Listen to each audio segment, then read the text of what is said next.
Does anyone remember when the first Terrifier movie came out and eventually got on Netflix?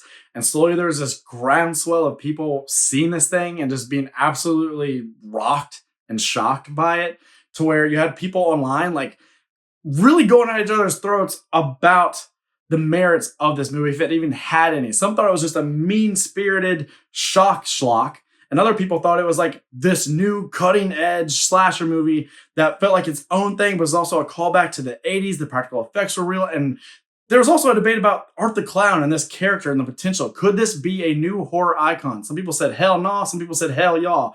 Well, we're now at the point where he's had several more entries, and he's at the box office slaughtering the Joker. Can we talk about that for just a second? I mean, I know that the Joker 2 is having its problems for various reasons, and the people are upset with it for many reasons, but still, that the first Joker movie made $1 billion and is backed by Warner Brothers. It's directed by Todd Phillips. It stars Joaquin Phoenix and Lady Gaga. And in its second week, it's being topped by Art the Clown, Damien Leone, Lauren Lavera's character Sienna. That this little triumvirate that is really winning the hearts of horror fans, that it's crossing over into enough casual appeal, that it's becoming enough of a must-see event that people are going out in droves to the theaters to. This movie could beat Joaquin Phoenix and the Joker, one of the most beloved comic villains, just villains period, of all time. That is insane that this movie is pulling that off, because this isn't a movie that should have mass appeal on paper. I mean, it is nasty. It is mean-spirited. It is grotesque. Spoilers, y'all. Spoilers for all the movies. I'm going to tell you now. Go ahead and get out if you don't want anything spoiled. Within the first 10 minutes of this movie, an entire family is killed off. Children are absolutely brutalized. Kids are blown up in Terrifier 3. Someone gets a chainsaw up the ass. And this is what the masses want. Because nobody kills people like Art the Clown kills people. Nobody's doing effects like Damien Leone is doing effects. Terrifier has just become a must-see attraction. You have to see how they're going to top the last one. Even if everything doesn't work for you, even if you don't like these movies, what you have to appreciate is that it's becoming something that is must-see. It's great for horror. It's getting new people engaged with horror, wanting to watch more horror, and it's going to allow for a scenario in which filmmakers going forward can make horror movies that are more creative, more brazen, more bold, more in your face, more out there, more risk-taking, and that there's going to be an audience for that type of thing. And that those types of things may be able to take on DC properties. It's insane. It's a great time to be alive if you're a horror fan, even if you don't like Art the Clown. Even if back when the first Terrifier came out, you were one of the people online going, he'll never be a horror icon. That debate's dead, y'all. He's absolutely a horror icon. The only thing left to debate is how we rank these films. So that's what we're going to do today. I'm going to give you my ranking. We're going to talk about All Hallows Eve, Terrifier, Terrifier 2, and Terrifier 3. Please go down in the comment section and drop your ranking. And as always, I encourage you to let me know your thoughts on my thoughts. But here we go. This is my ranking, everybody. At number 4, in last place, it is the first Terrifier. Now, I don't hate this movie or anything. I'm kind of mixed on it, but I have seen it several times, and it definitely has its merits. It's the type of horror film that you show to people that look to you as their friend that is the horror fan, that knows all the oogiest, boogiest, nastiest, gnarliest stuff, and can give them something that will shock them and be unlike anything they've ever seen before. And you can do that. You can turn them into a franchise and a character that's unlike anything they've ever seen. I mean, they've never seen a girl get strung up by her ankles and then a saw taken to her from little Chinatown all the way down to Main Street. But that happens in this movie. And it got people talking, it got people chattering. And that prosthetic work on Art the Clown and that performance, the acting by David Howard Thornton as he mimes about and kind of gives this weird, like bizarro, devilish Jim Carrey performance, never needing to say a word in order to get across this really mean personality, but it is also kind of humorous. It makes you want to see what he's going to do next.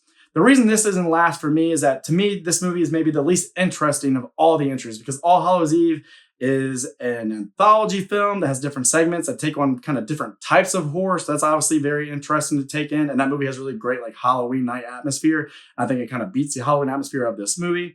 Terrifier 2 and Terrifier 3 obviously have a much bigger budget. They also, to me, have better characters, way better acting, way brighter, more fun sets. And they also have a lot of lore and mystery and mystique about them. They ask a lot of questions. And I just don't think we necessarily get all that with this first movie. This was like the concept. This was the proof of concept. This is what we can do. Just please give us more money and I will give you a must-see attraction. I will give you a horror icon. And that's ultimately what we got In third place, it is All Hallows Eve. Admittedly, I probably have this a slot above where most people have it, but I just can't help but be attracted to this weird little anthology film because I love anthology horror. I love the VHS movies. I watch the new ones that come out every year because you have to see what they're going to do in those segments, right? You have to see what the wraparound's going to be. Well, what's neat about this anthology is it centers on like one real main slasher villain. He's ultimately in that wraparound. He's in every segment in some capacity, and every segment has its own horror flair. The first segment has this sort of Rosemary's Baby thing going on with its plot, and it has weird devilish creatures. It has a subterranean setting. It feels a bit cultish. And it also just makes you kind of get your first taste of Art the Clown being kind of tapped into something bigger than reality, into something preternatural or supernatural, and that he may have a connection to another dimension, another layer of evil. So that's what's in the first segment. The second segment is the weakest.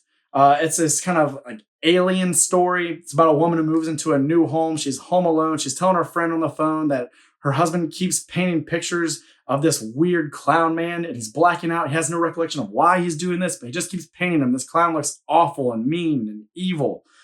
And next thing you know, this alien comes forward, and the alien looks awful. This segment feels like filler, and it really takes the movie down like a star for me because I just don't want to fast forward through it every time. It's very wash, rinse, repeat. It's just a bunch of, the alien appears, he chases the girl, she takes shelter, she gets found, she gets chased again, she gets found, she gets chased again, until it ends. But when it ends, we get a nice little lightning flash. We see the cover slip off of one of his paintings, and you see Art the Clown sitting there smiling into the camera. The third segment is my absolute favorite. It's the most kind of like true blue slasher segment. It's a little bit urban legend in the setup. You see a girl on like a back road and in some little kind of rural county. She stops to get gas. She's looking for the attendant. You see the attendant gets slain. It's gruesome. It's brutal. What else would you expect? And there's all sorts of chases. I mean, this really shows off the relentlessness and the pursuit capability of Art the Clown, that he has absolutely no give up about him. There's car chases, there's foot chases. The coolest thing to me was at some point, this girl actually is able to find shelter that should work. I mean, it seems ironclad. She borders off all the entrances. It's fortified. It's brick walls. There's no way in, right? Well, it's a little country shack and there's dirt floors, and Art the Clown will not be denied. He's so persistent that he burrows in through the dirt, digs his way from the outside into the inside, pops his head, and more horror goes down. The only thing I would say about that segment I don't like is that there is a victim that is female who gets her appendages lopped off, and you see her bare torso, you see the genitalia on this prosthetic version of her, and you see all sorts of really awful, like, derogatory terms for women carved into her body. And like, that's the type of like horror thing that Terrifier sometimes does that is just a little too nasty. It's just a little too hateful. It's not exactly what I come to. Like, you would never see that in Halloween, my favorite franchise. And that's why I kind of gravitate more towards Halloween than Terrifier. But really, I digress. There's still a lot to love about that segment. And then the wraparound. And this is what really cements it as like one of my go-tos for October viewing, because it takes place on Halloween night. It's an old familiar trope that I love so much of someone babysitting children. They go trick-or-treating. They're back home. They're going through their trick-or-treating candy, and they find that somebody has slipped this mysterious VHS into their candy bag. Curiosity gets the better of them. They pop it in. That's how they see all of these segments. At some point, the babysitter sends the kids off to bed because there's no way they should see all this effed up stuff.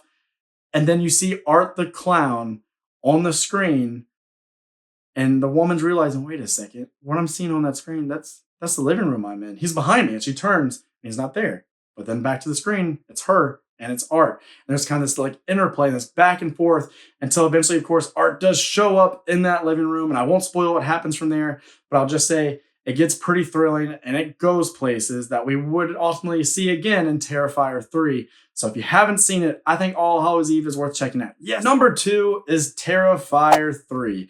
For all those points I made earlier, for the fact that I came into this knowing I was going to be shocked, that I was going to be gobsmacked by what I was seeing, because again, nobody kills people like Art the Clown kills people. Nobody else sticks a chainsaw up your asshole, then flips you over and cuts the old Franken beans, but Art the Clown will do that type of thing. And he's got a cohort here who's going to take a shard of glass and get herself off watching the whole thing. Yeah, I'm definitely not making any money from AdSense on this video. But anyway, if you wanted to figure out how they're going to shock you, they were going to shock you. And what I have to give them praise for here is they went across some of my boundaries. They did some things that I wouldn't do and I don't really want to see in a lot of movies that I don't really personally enjoy. but the effects were always incredible. I was always surprised at where they were going to go next. And I just couldn't really believe what I was seeing. And I felt like my brain was overwhelmed. I felt almost traumatized at certain moments. And I felt like I would never be the same. And that is testament to the works of Damien and his crew, his special effects coordinator. I believe he even worked. How crazy is this? Here's a tidbit for you. The guy that did a lot of these effects worked on The Passion of the Christ. How's that for filmography? Passion of the Christ and Terrifier 3. But that guy's good at his job because both his movies feature some impressive brutality. But really, why is this not my number one? For as much as I love all those effects and as happy as I am to get more of Lauren Levera as Sienna, I love that character. She's one of the best final girls going for that really lovely balance of Christmas and horror. I love the homages to things like Psycho and Black Christmas, two of my favorites. All of that is great. But to me, it was just that this movie was so steeped in that mean-spirited nature. There was such a misery about this movie, this exploration of trauma and what's happening with Sienna and her brother. Just that, for me, it didn't make it as fun and fast-paced as an experience. To where I had a lot of questions after Terrifier 2, things I couldn't wait for. And I thought I was going to get in Terrifier 3, and I'm now seeing her kind of being punted to Terrifier 4, and I'm like, we had over 2 hours. We couldn't cut like a minute off of each kill, or maybe not a minute, but at least 30 seconds off each kill to answer some more questions. And you can tell the movie is heavily edited. And Damien Leone has said that. He said there will be a director's cut where you see a lot of things that you probably feel like you should have seen. For example, for me, I needed to see Sienna back at that Terrifier, back at the carnival where all the stuff in the final moments of Terrifier 3 went down. It's so important to her character and her story and this trauma she's going through. So it's like, how do you not show that? And there's also just stuff with like the uncle who's this kind of neat character. And it's like 1 second he's here, 1 second he's not. You're just, okay. That's his kind of like hollowed out husk now.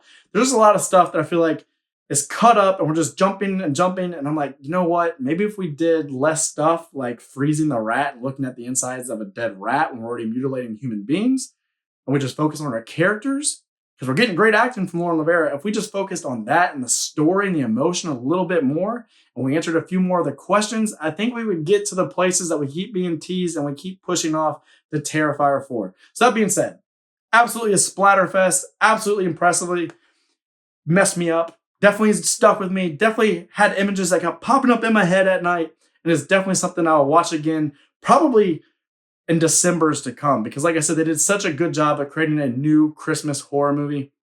My favorite scene, drop your favorite scene down below. My favorite scene in this movie is when Art is walking by that bar. He peers in, he sees Santa, and he runs in there, and he has a drink with these horror legends.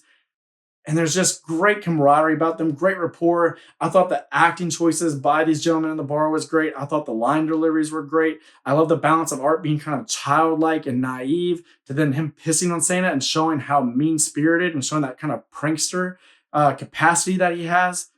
I thought that was the best stuff in this movie. And I want more of that. So that's how you get the best Terrifier to me. More Sienna. Let Lauren Levera do her thing. Let her show off. Let her be the best final girl we've gotten in maybe freaking decades. Let her do that. Let David Howard Thornton be more silly, be more zany, and then let him wild out with chainsaws up people's buttholes. Number one is Terrifier 2. Coming off the back of Terrifier, my least favorite, I had no reason to expect that we would get an all-time great final girl in Sienna and that she would have this family unit that I wanted to know more about, that I cared about her younger brother and his well-being, and I liked their little core relationship at the center of this film. And I wanted to more learn about her family history, that I was really interested in who her father was and this costume he designed for her, this kind of like persona that she takes on when she puts on these wings and this armor and this sword. And what is going on with that sword? What is with the supernatural nature? What is with this pale girl? There was nothing really in that first Terrifier movie to suggest we would get this little demon girl teaming up with Art the Clown. So in Terrifier 3, we see him working with Vicky, and of course, Vicky is kind of fueled by this pale girl, by this demon spirit, but I just much rather have this version. I think that little girl did great. I thought she was so fun and whimsical, but also just nasty looking, that it kind of made me uncomfortable, more uncomfortable than even Art at times. So I'd rather see her on screen than Vicky, and I'd love to see her interact with Art. And really, these are just my favorite kills. What goes down in that bedroom scene? Wow. I mean, that might be the biggest shock of anything in horror the last few years. Because you come into that bedroom after seeing everything he's done to her up to that point, and you're like, oh, thank God it's finally over. That poor girl, how she suffered. And then you see that body, and you're like, whoa, Jesus. Closed casket for sure. Man, how she suffered. Man, how she's mangled. Oh, just blood all over the sheets, all over the wall, all over the flooring. Oh my God, she's moving. She's still alive. The fact that he didn't kill her, that she was still alive in that moment is so much more horrifying, so much more shocking than if it was just a plain old kill scene that we are more accustomed to seeing. That's the type of stuff I'm talking about here. The best characters, the best lore, the best kill, the best set pieces with like the Terrifier carnival. I just couldn't wait for Terrifier 3, and it was because of this movie. And so I hope they kind of get more into the supernatural. I hope we continue to explore that dimension and kind of the origins of whatever's powering Art the Clown, that we get this conclusion between Sienna and him, light and dark, the kind of more angelic Christ-like figure, and this absolute Satan character and Art the Clown. That's what I want to see. I got to see how this thing wraps up. And a lot of that has to do with the questions that were first asked in Terrifier 2. That's my go-to movie. That's the one I like the most in this franchise. That's how I rank these movies. What do you guys think of my ranking? What do you take on my takes of Terrifier, of Art the Clown? Is he an icon? Yes, he is. Don't say anything stupid. All right, say anything stupid. It's good for engagement. You can also have yourself a great day. I'm Nate for Natemare Flix saying that's a wrap.